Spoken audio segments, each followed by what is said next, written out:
Hello दोस्तों, आज मैं आपको गाय और शेर की मज़ेदार कहानी सुनाती हूँ। एक पहाड़ी के नीचे रामगढ़ नाम का एक गांव था। गांव के सारे जानवर हरी घास खाने के लिए सुबह उसी पहाड़ी के ऊपर बसे जंगल में जाते और शाम होते होते घर वापस आ जाते थे। हर दिन की तरह लक्ष्मी नाम की एक गाय अन्य गायों के साथ उसी पहाड़ी के जंगल में घास खाने के लिए गई थी।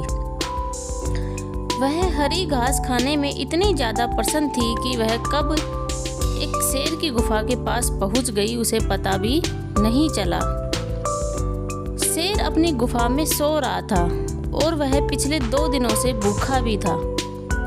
जैसे ही लक्ष्मी शेर की गुफा के पास पहुंची, गाय की खुशबू से शेर की नींद खुल गई। वह शेर धीरे धीरे गुफा से बाहर आया और गुफा के बाहर गाय देखकर खुश हो गया। शेर ने मन ही मन सोचा कि आज उसकी 2 दिनों की भूख मिट जाएगी।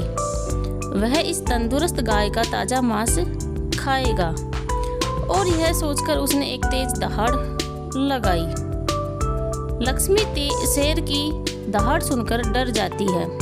जब वह अपने आसपास देखती है तो वहां दूर दूर तक उसको कोई भी दूसरी गाय नहीं दिखी। जब वह हिम्मत करके पीछे मुड़ी तो उसे सामने शेर खड़ा हुआ दिखाई दिया। उस शेर ने लक्ष्मी को देखकर फिर से दहाड़ लगाई और लक्ष्मी से कहा, मुझे 2 दिनों से कोई शिकार नहीं मिल रहा था, मैं भूखा था। शायद इसीलिए भगवान ने मेरा पेट भरने के लिए तुझे मेरे यहाँ पर भेजा है। आज मैं तुझे खाकर अपनी भूख मिटा लूँगा। शेर की बात सुनकर लक्ष्मी डर जाती है। वह रोते हुए शेर से कहती है, मुझे जाने दो, मुझे मत खाओ। मेरा एक छोटा बच्चा है जो अभी सिर्फ मेरा ही दूध पीता है और उसे घास खाना अभी तक नहीं आया है। लक्ष्मी की बात सुनकर शेर हंसते हुए कहता है, तो क्या मैं अपने हाथ में आए शिकार को ऐसे ही जाने दूं? मैं तो आज तुझे खाकर अपनी 2 दिनों की भूख मिटाऊंगा। शेर के ऐसा कहने पर लक्ष्मी उसके सामने रोने लगी और विनती करते हुए कहती है कि आज मुझे जाने दो, मैं आज अपने बछड़े को आखिरी बार दूध पिला दूंगी और उसे बहुत सारा प्यार करके कल सुबह होते ही तुम्हारे पास आ जाऊंगी। फिर तुम मुझे खा लेना और अपना भूखा पेट भर लेना।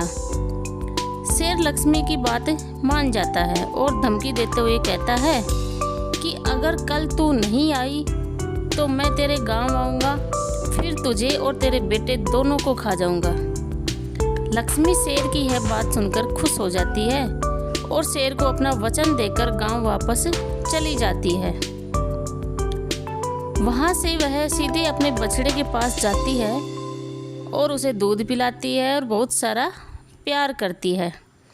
फिर बछड़े को शेर के साथ हुई सारी घटना बताती है और कहती है कि उसे अब अपना ख्याल खुद ही रखना होगा। वह कल सुबह होते ही अपना वचन पूरा करने के लिए शेर के पास चली जाएगी। अपनी माँ की बातें सुनकर बछड़ा रोने लगता है। दूसरे दिन सुबह होते ही लक्ष्मी जंगल की तरफ निकल जाती है और शेर की गुफा के सामने पहुंचकर शेर से कहती है, अपने वचन के अनुसार मैं तुम्हारे पास आ गई हूँ, अब तुम मुझे खा सकते हो। गाय की आवाज़ सुनकर शेर अपनी गुफा से बाहर निकलकर आता है और भगवान के अवतार में प्रकट होते हैं। वह लक्ष्मी से कहते हैं, मैं तो बस तुम्हारी परीक्षा ले रहा था, तुम अपने वचन की पक्की हो, मैं इससे बहुत प्रसन्न हुआ। तुम अब अपने घर और बछड़े के पास वापस जा सकती हो। इसके बाद वे इस गाय को गौ माता होने का वरदान भी देते हैं और उसी दिन के बाद से ये सभी गायों को गौ माता कहना शुरू कर देते हैं।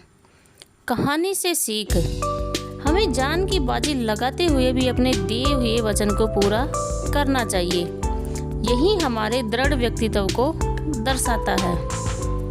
अगर मेरी कहानी अच्छी लगी हो तो मेरे चैनल को लाइक, शेयर और सब्सक्राइब जरूर करें ताकि मुझे मोटिवेशन मिलता रहे और मैं आपके लिए मज़ेदार कहानियाँ रोज़ लाती रहूँ।